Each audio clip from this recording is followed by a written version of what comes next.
In the shadow of tyrants, there are voices, louder than most, sharper than gunfire, and sometimes just as deadly. During the 12 dark years of the Nazi regime, one of the most powerful weapons in Hitler's arsenal was not a tank, a plane, or a gun, but a voice on the radio. A calm, articulate, and persuasive voice. That of Hans Fritzsche. He was not a general. He commanded no armies. He issued no orders for extermination or invasion. And yet, his words echoed across the German Reich, shaping thoughts, stoking fear, and reinforcing a vision of the world that led to war, conquest, and genocide. So, who was Hans Fritzsche? For many, even those well-versed in the history of Nazi Germany, his name is unfamiliar. Unlike Joseph Goebbels, the infamous minister of propaganda, Fritzsche remains a ghost, known to historians, overlooked by popular memory. But during the height of the Third Reich, he was a public figure, a trusted voice of the regime, and one of the most recognizable propagandists on German radio. He did not whisper in Hitler's ear, but he helped amplify his message to millions. In 1945, when the guns fell silent and the Third Reich lay in ruins, Fritzsche was among the men brought before the International Military Tribunal at Nuremberg. He stood in the dock alongside notorious figures like Hermann Göring, Joachim von Ribbentrop, and Julius Streicher. The world expected justice. Many expected the gallows. But something unexpected happened. Hans Fritzsche was acquitted. He was one of only 3 defendants, together with former Chancellor Franz von Papen and Minister of Finance, Hjalmar Schacht, to walk free from the main Nuremberg trial. A man who had spread Nazi propaganda, stood beside the architects of atrocity, and survived with his life, and his freedom. Why? Why was this senior Nazi propagandist spared the noose, when others who merely published newspapers or gave hateful speeches were condemned to death? What made his role different? And what can we learn from the story of a man whose crime was not violence, but persuasion? This is the story of Hans Fritzsche. A man with a microphone, a message, and a mission. A forgotten voice of evil, and a chilling reminder that propaganda does not always sound like hate. Sometimes, it sounds like reason. Hans Georg Fritzsche was born on April 21, 1900, in the industrial city of Bochum, in the Ruhr Valley of western Germany.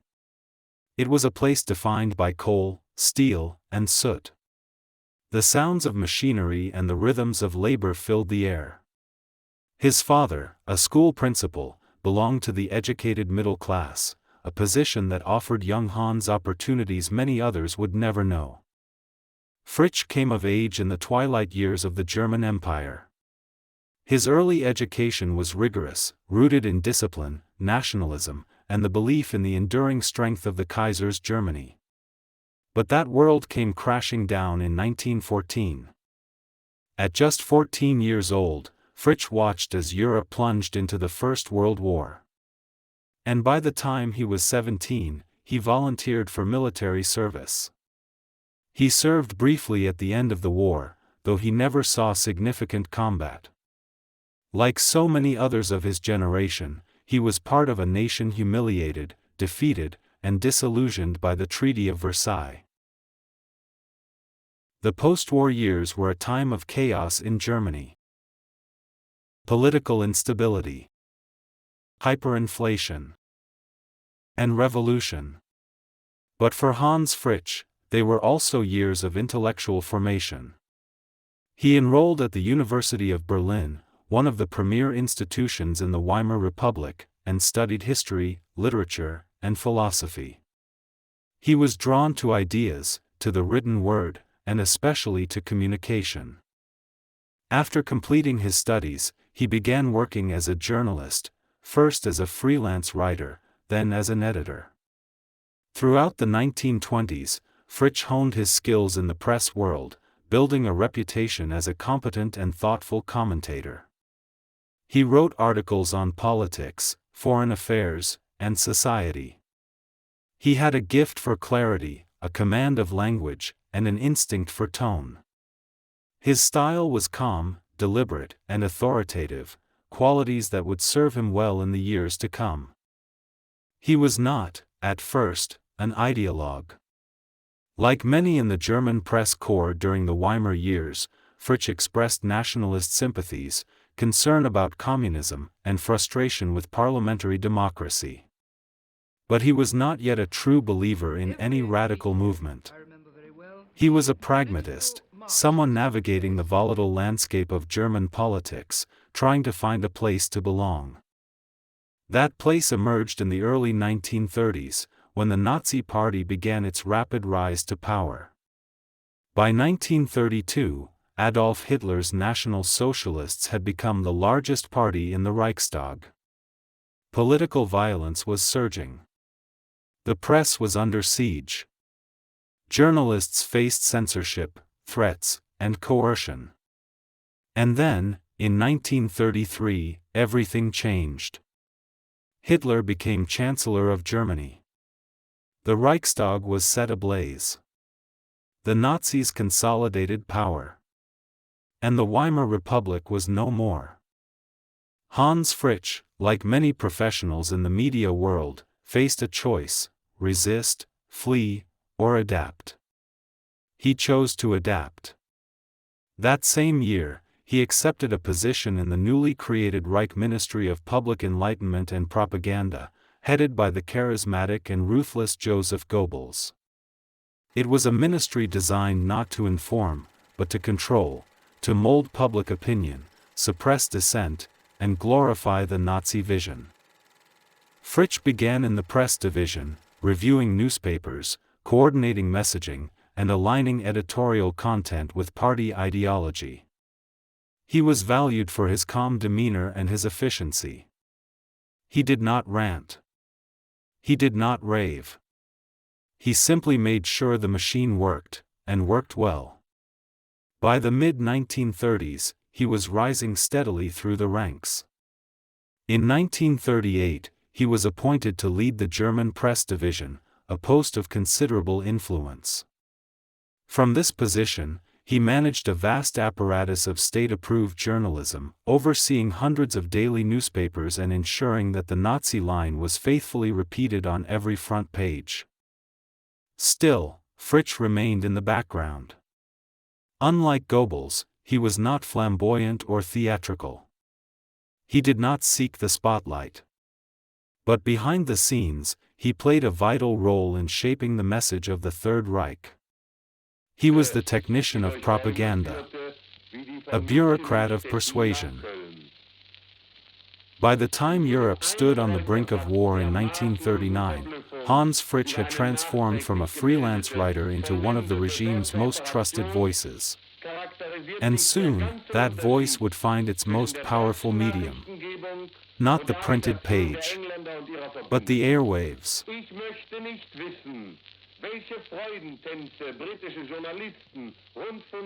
When Adolf Hitler plunged Europe into war in September of 1939, Germany was already blanketed in a fog of propaganda. Newspapers, films, rallies, posters, all orchestrated to cultivate loyalty, suppress dissent, and glorify a regime that promised national revival at any cost. At the center of this machinery stood the Reich Ministry of Public Enlightenment and Propaganda, a towering edifice both physically and politically. Its master was Joseph Goebbels, a man of theatrical brilliance and ruthless ambition. But beneath him worked a cadre of loyal subordinates, technocrats of totalitarianism, who turned his vision into reality.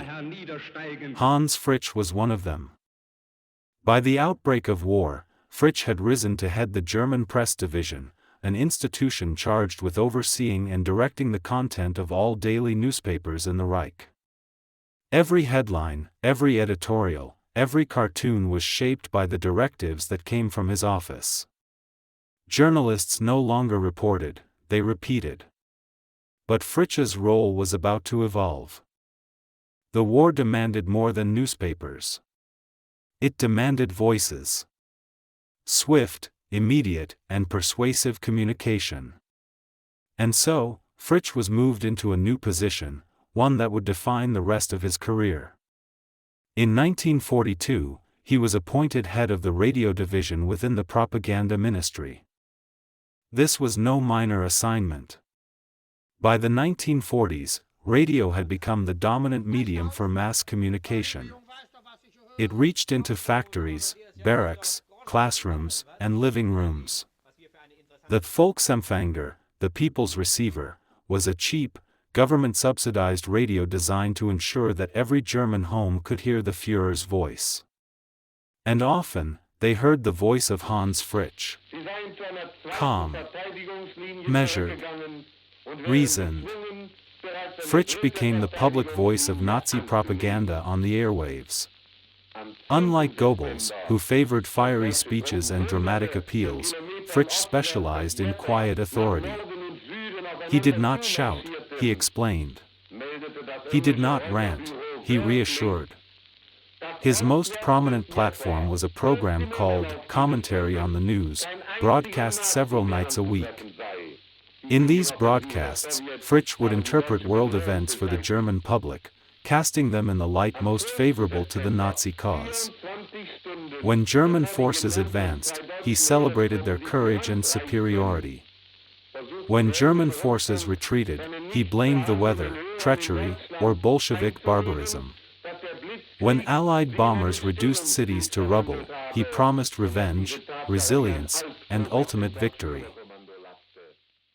When the genocide of Jews was underway, he said nothing, except to paint Jews as dangerous enemies of the Reich.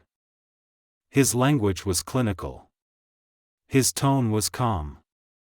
But his message was clear.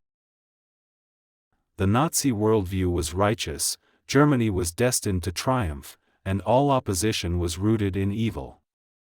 Fritzsche was not simply reading from a script. He was crafting it. He worked closely with Goebbels, aligning his messages with the shifting tides of war. He received intelligence briefings. He reviewed reports from the front. And then, he spun it all into a narrative of unity, sacrifice, and inevitable victory. His broadcasts reached millions. In many German households, Fritzsche's voice became as familiar as that of a neighbor or relative. He was trusted. Not because he inspired passion, but because he inspired confidence. He made the unbelievable seem plausible, the implausible seem true. He was, in many ways, the ideal propagandist, not a fanatic, but a professional. Not a zealot, but a craftsman. It's important to understand that Fritzsche was not merely parroting the Nazi line. He was helping construct it. He met with editors, guided journalists, and shaped public discourse. When crises struck, like the defeat at Stalingrad, he helped orchestrate the narrative response. When rumors of mass killings emerged, he helped bury them under layers of euphemism and distraction. And yet, unlike many of his colleagues, Fritzsche never officially joined the inner circle of Nazi leadership. He was not a party hardliner. He did not participate in the backroom politics of the SS or the Gestapo. He never joined the SS at all. He remained, in form, a civil servant, a bureaucrat with a microphone. But this distinction, as we will see, would become central to his fate at Nuremberg. For now, he remained a powerful figure, one of the regime's most visible spokesmen. A man who stood at the crossroads of truth and fiction, and consistently chose fiction. From Berlin, he told the German people what to believe. And they believed him. In a war of tanks and guns, it is easy to overlook the war of words. Yet within the Third Reich, language was a battlefield, and Hans Fritzsche was one of its key generals. His speeches and broadcasts were not marked by fire and fury, but by calm authority. He did not need to scream. His strength lay in presenting lies as logic, prejudice as policy, and war as a righteous crusade. But what, exactly, did Hans Fritzsche say? His nightly radio commentaries were carefully crafted instruments of persuasion. They carried recurring themes, threads woven through the fabric of Nazi ideology. Foremost among them was anti-Bolshevism. For Fritzsche, the Soviet Union was not merely an enemy, it was a monstrous, subhuman force threatening the civilized world. He depicted the war in the East not as a geopolitical conflict, but as a racial and cultural struggle. Germans, he insisted, were defending all of Europe from Asiatic barbarism. This framing was deliberate. It made atrocities against Soviet soldiers and civilians seem not only acceptable, but necessary. Another key theme was anti-Semitism. Fritzsche rarely descended into the vulgar invective of men like Julius Streicher, but his messages were no less dangerous. He often spoke of an international Jewish conspiracy, linking Jews to both communism and capitalism, blaming them for the outbreak of the war, and accusing them of sabotaging Germany from within. His language was often coded, but its meaning was unmistakable. By portraying Jews as a hidden enemy, he helped legitimize their exclusion, deportation, and eventual extermination. He never described the gas chambers. He never spoke of Auschwitz. But by reinforcing the Nazi myth of the Jew as a mortal threat, he helped create the atmosphere in which genocide could proceed without protest. Fritzsche also worked to dehumanize the enemy. The British were liars. The Americans were corrupt. The French were weak. The Soviets were savages. And the Jews? They were vermin. He told listeners that the Reich was under siege, that the world conspired to destroy Germany, not because of its actions, but because of its greatness. This narrative of victimhood justified everything: aggression, occupation, brutality. To millions of Germans, it sounded convincing, rational, even comforting. Fritzsche was not just delivering Nazi propaganda, he was shaping its tone. His broadcasts were a form of psychological warfare, not only against external enemies, but against the German people themselves. They dulled critical thinking. They encouraged obedience. They manufactured consent. One of his most potent tools was the lie of certainty. In times of chaos, Fritzsche projected calm. When defeats piled up, he promised victory. When cities burned, he spoke of resilience. When the Reich teetered, he assured listeners that everything was under control. This wasn't simply blind loyalty, it was calculated. Fritzsche understood the power of tone. He knew that people don't just want to be told what to believe, they want to be told it confidently. He offered clarity in a world of fear. He gave answers to impossible questions. And yet, the man behind the microphone remained elusive. He was not a stormtrooper. He was not a sadist. He was not visibly cruel. In fact, many who knew him described him as polite, intelligent, even likable. But this is what makes Fritzsche so chilling. He was not the caricature of a Nazi. He was its more subtle, more insidious form, the well-spoken bureaucrat, the professional communicator who traded truth for loyalty, and whose talent became a tool of destruction. Compared to Goebbels, Fritzsche lacked vision. He was not an ideologue of mythic revolution. But he was a technician, efficient, effective, obedient. And in the machinery of a totalitarian regime, technicians are just as vital as visionaries. Without Fritzsche, the Nazi message might have remained in pamphlets and speeches. With him, it entered the homes of millions, carried by the soothing cadence of a familiar voice. He did not kill. But he helped prepare the minds of those who did. In a regime where words were bullets, Hans Fritzsche pulled the trigger again and again, not with anger, but with conviction. And that, in the eyes of justice, would one day be his defense.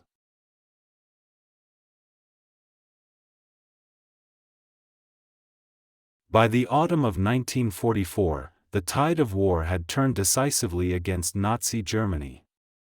The Red Army was surging westward, reoccupying territory by the day. American and British forces had crossed into the heart of the Reich. German cities lay in ruins, devoured by firestorms and flattened by high explosives. The Luftwaffe was crippled. The Wehrmacht, exhausted. The people, starving and terrified. But on the radio, Hans Fritzsche told a different story. To the very end, he remained the regime's steady voice, reassuring, explanatory, and unfaltering. In his nightly broadcasts, he insisted that Germany still had strategic options. That miracles were possible. That new weapons were coming. That the Reich would endure. The gap between reality and rhetoric grew wider with every passing day.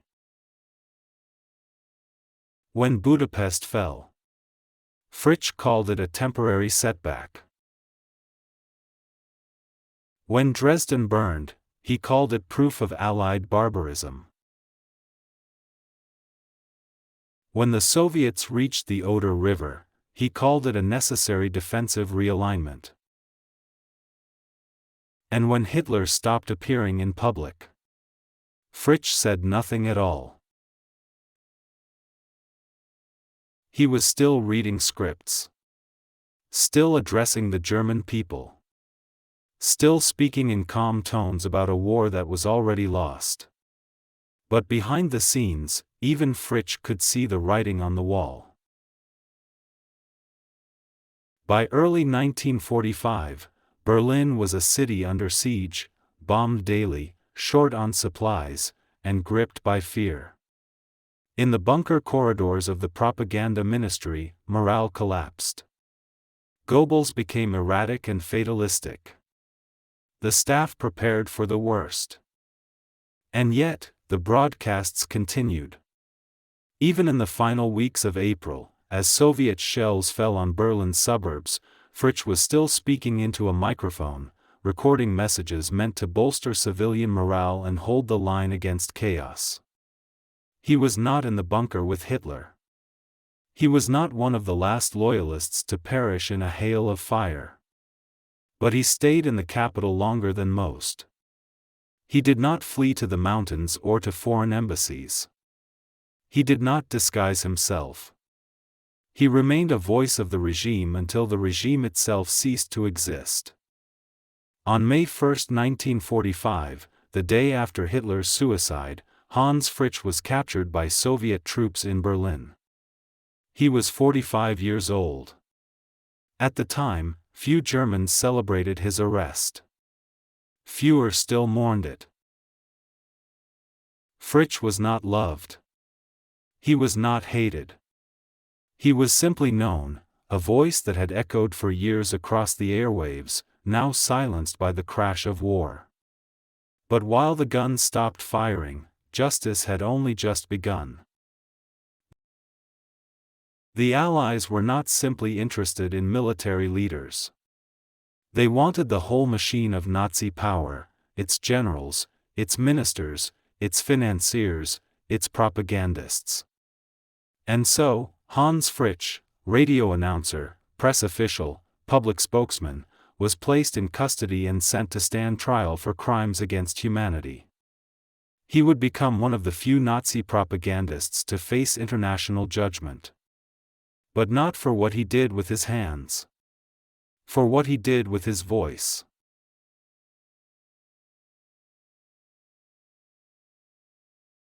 In November of 1945, 6 months after Germany's surrender, the world turned its eyes to the city of Nuremberg. Inside the Palace of Justice, 24 of the most prominent surviving figures of the Nazi regime sat in the dock. Charged with crimes against peace, war crimes, and crimes against humanity, they faced a tribunal unlike any in human history. Among them were architects of genocide, masters of war, and enforcers of terror, men like Hermann Göring, Rudolf Hess, Wilhelm Keitel, and Joachim von Ribbentrop. And among them, unexpectedly, sat Hans Fritzsche. He wore wire-rimmed glasses, a conservative suit, and an expression of nervous composure. To many observers, he seemed out of place. He had not commanded troops. He had not signed death warrants. He had not devised policy. He had broadcast words. But the prosecutors believed those words mattered. Fritzsche was one of 3 journalists indicted at Nuremberg.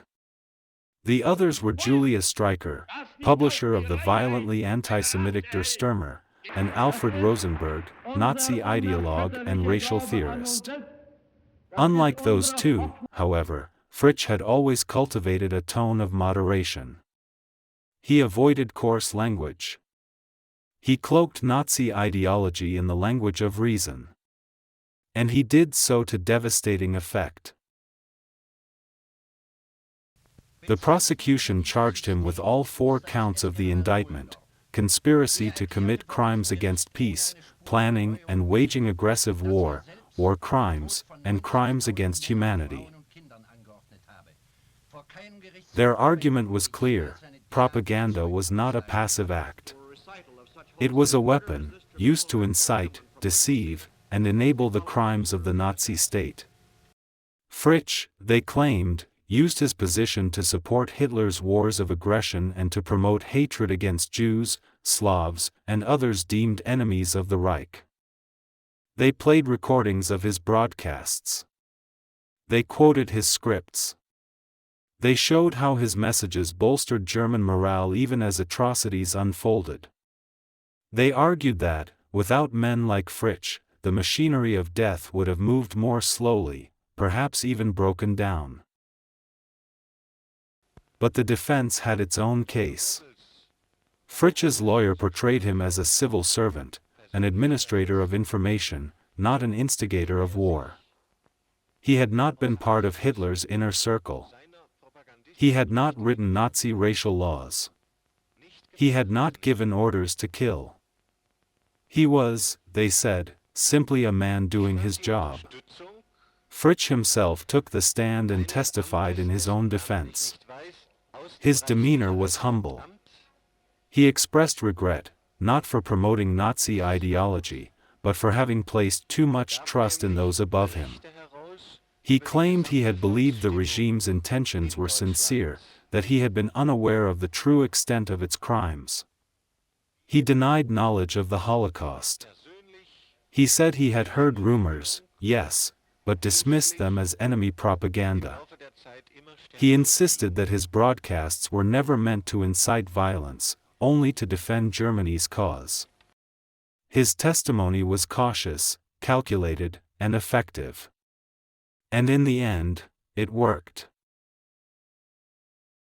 On October 1, 1946, the International Military Tribunal announced its verdicts.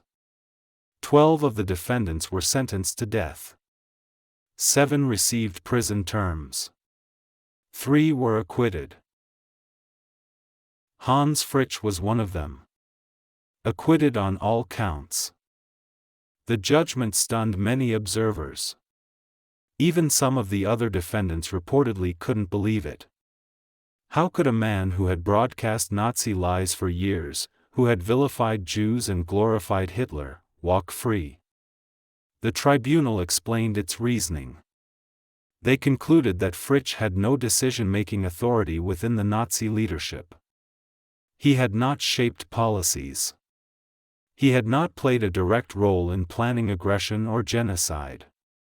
His influence, while significant, did not meet the threshold of individual criminal responsibility as defined by the court.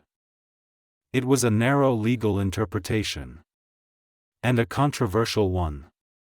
In the press, reactions were divided. Some hailed the verdict as a triumph of due process. Others saw it as a failure to understand the true power of propaganda. Survivors of the Holocaust were appalled. Allied officials were uneasy. Even some of the judges disagreed privately. But the acquittal stood.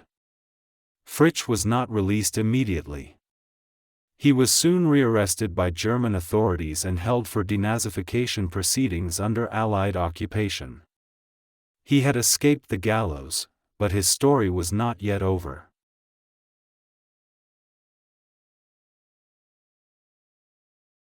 Hans Fritzsche walked out of Nuremberg a free man, at least in the eyes of international justice. But in post-war Germany, freedom was a relative term. Within weeks of his acquittal, Fritzsche was rearrested by German authorities and held as part of the denazification process, an effort led by the occupying Allied powers to root out Nazi influence from every layer of German society. Unlike Nuremberg, these courts didn't focus solely on top leaders. They targeted teachers, civil servants, factory owners, and propagandists, anyone who had contributed to the ideology or function of the Nazi state. In Fritzsche's case, the evidence was once again reviewed. His wartime broadcasts were scrutinized. His influence assessed. His public role in bolstering the Nazis' popularity re-examined. This time, the conclusion was harsher. He was classified as a major offender, the highest level of culpability in the denazification system. He was sentenced to 9 years in a labor camp, a far cry from the gallows, but a punishment nonetheless. He served roughly 4 years in detention before being released in 1950, his sentence reduced due to time already served and the shifting political climate of the early Cold War. By then, the world had largely moved on. Germany was rebuilding. Europe was divided. The focus had shifted from punishing Nazis to resisting communism. And men like Fritzsche, whose crimes were intangible, whose hands held no blood, faded from the public eye. In his final years, Fritzsche returned to writing. He published a memoir in 1947 titled The Sword and the Scales, a defensive account of his time in the Third Reich and his experience at Nuremberg. In it, he portrayed himself not as a villain, but as a man swept up in the machinery of history. A servant of the state. A voice among many. He insisted he had never intended harm. That he had been misled. That he had been unfairly lumped together with true criminals. The book was poorly received. In a world grappling with the revelations of Auschwitz, Treblinka, and Sobibor, few had sympathy for men who had helped pave the way with words. Fritzsche died on September 27, 1953, in Cologne, West Germany. He was 53 years old, a relatively young man, worn down by prison, cancer, and public disgrace. If you like this video, please feel free to like it and to hit the subscribe button, to subscribe to yet more interesting World War II content.